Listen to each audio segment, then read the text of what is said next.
social media company Patreon decided they were going to ban a series of people.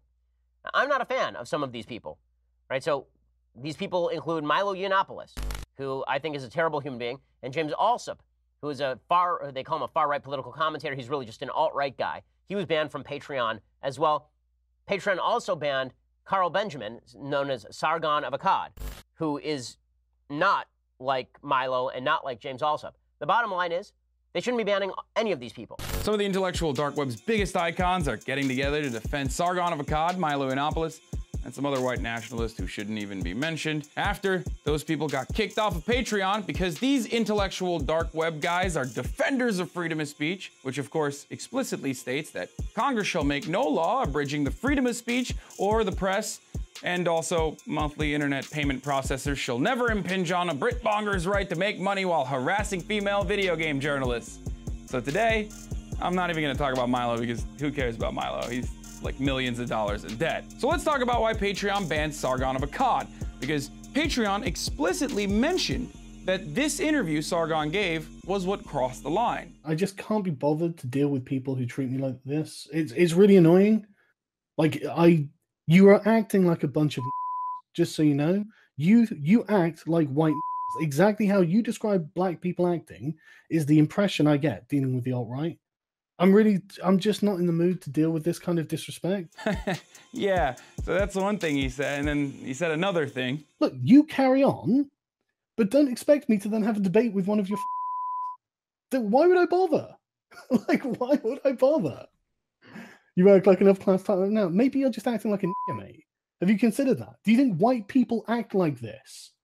White people are meant to be polite and respectful to one another, and you guys can't even act like white people. It's really, like, amazing to me. Here you have one single Sargon calling out white nationalists and members of the alt-right by comparing them to N-words, or that they're behaving like N-words, and that white people have more decorum and that they're polite and respectful. And it seems like a reasonable thing that media companies would probably get upset about, you know? But the irony here is that those same Nazis were the ones who found this video and mass reported him to Patreon. But it's clear he's using the N-word in a derogatory way. It's not even a heated gaming moment. And even Patreon mentions that even hate speech could be acceptable, but not under these circumstances. So do I think there could have been an appeals process for Sargon, unlike the other bans in the past that absolutely make 100 times more sense?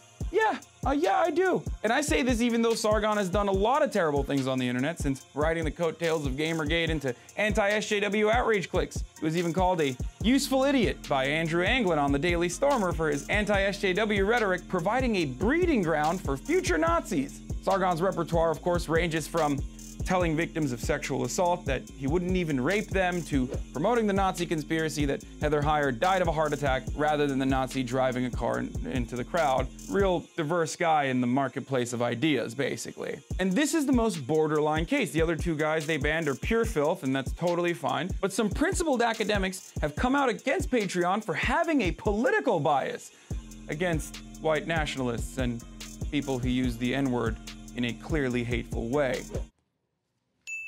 One of those guys, of course, is Sam Harris, who closed down his Patreon, just like that famous poem about the Nazis goes, you know? First they came for the anti-SJW YouTubers, and I spoke out because I'm a trust fund baby and I want to use this opportunity to move my audience over to a more secure platform where I will hold on to 100% of the revenue instead.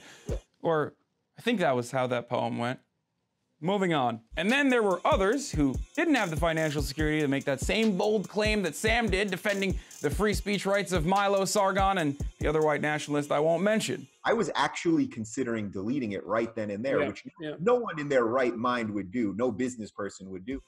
Hold me back, bro. Hold me back, Dr. Peterson. I'm finna delete my Patreon right now, dude. Except Lobster Boy and Coke Leech are not exactly taking a principled stance against corporate censorship. They're just capitalizing on the moment, like Sam Harris was. Just take a look at what their alternative is. So what we're going to try to do as fast as we possibly can is to set this system up on a subscriber model that's analogous to Patreon.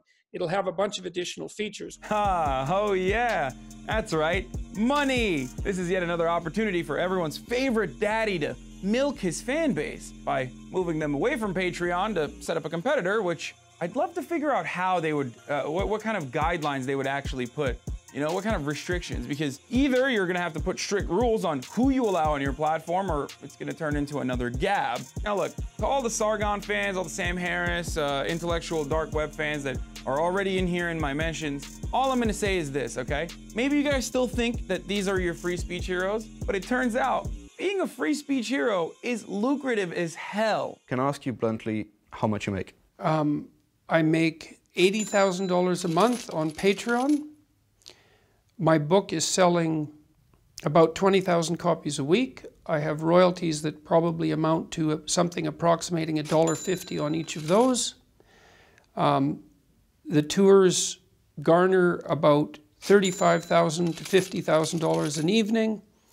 I have a business that's generating, I don't know, something in the neighborhood of $200,000 a month for me personally. Cha-ching, baby! But here's why the IDW lashing out against Patreon is uniquely funny. One, these guys are doing the same kind of hysterical activism they made a career off of shitting on. They're essentially behaving like SJWs, but for white nationalism and the right to say the N-word. And two, they're also all of a sudden aware of the privatized tyranny of unelectable, unaccountable corporations who can cut off your livelihood on a moment's notice. But the fact that this guy got booted with no chance of recourse, with no warning, just like that, it's just an extension of everything else that we've all been talking about. It is honestly remarkable to me that the staunchest capitalists all turn into Marxist radicals who want to democratize the workplace so that workers can live without the fear of losing their jobs for no reason. Only for those people who lose their jobs for being dipshits on the internet. Why is it that you spend your entire career shitting on leftist activism, okay? But then you turn into a leftist activist when it comes to a guy who lost his livelihood for saying the N-word? Like, which one is it? Do you want to democratize the workplace, or do you think capitalism is dope? And look, normally I take a lot of stances. I didn't want to take a stance on this one. I just wanted to let those sweet, sweet facts sink into your hearts so that maybe you can develop a better understanding of what these heroes of yours actually represent, okay? I'm Hasan Piker. If you were educated by this video, or if it opened your mind, please share it with your friends and smash that like button and leave your thoughts in the comment section below for me. Also, if you want to have a longer conversation with me about how I'm a sellout or a liar or whatever, go to my Twitch at twitch.tv/Hasanabi. I'm live every day after 5 p.m. Pacific. And if you'd like to support TYT, please go to tyt.com/Hasan and join TYT membership. It's only $5 a month. And this has been The Breakdown. Never miss another breakdown video by ringing the bell below. You'll get notified whenever we publish something new. Also, don't forget to join TYT today. Download our TYT Plus app on your phone or head on over to tyt.com/join.